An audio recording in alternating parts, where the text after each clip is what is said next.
This is the material lab. It consists of two areas. One area is to prepare the samples for analysis, and one area is where the analysis is done by microscopes. The material lab is also the place where we look and investigate new materials and new processes for AAE. This basically means looking at it, then we can prepare it for further analysis, look at the microstructure, look at composition, look at how it should impact our products and our projects. We deal with quite different alloys or different type of materials. They all come in batches. You never know, there is a small deviation of elements in there.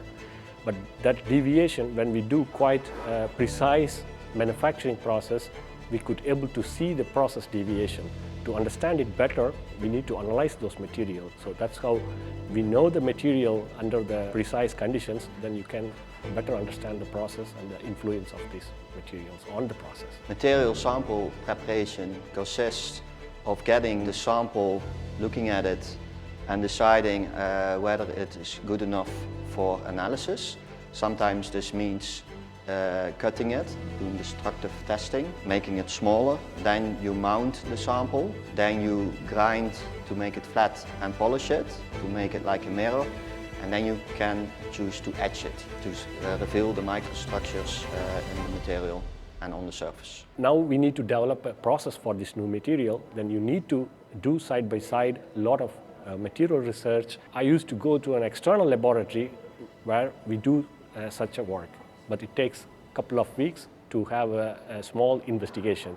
But now we can do it in a couple of hours. We can make this investigation at AAE itself. I believe it was really a nice opportunity to step beyond boundary by having a materials laboratory in-house at AAE. The reason is at AAE we do a lot of material processing, and also our supplier does a lot of material process for us. So understanding the material microstructure and the chemical composition at a micro level helps to understand the process better. So this way you can control the process better, as well as you further develop the process. We learned that by investing in knowledge, we are able to act faster, smarter and more independently. I would see this having such a laboratory next to a manufacturing process is a bit unique. You don't see it very often in other companies. So that's where I see it's really unique opportunity here for the customers, as well as for even for the suppliers. The ambition of KT Lab is not to be a standalone facility,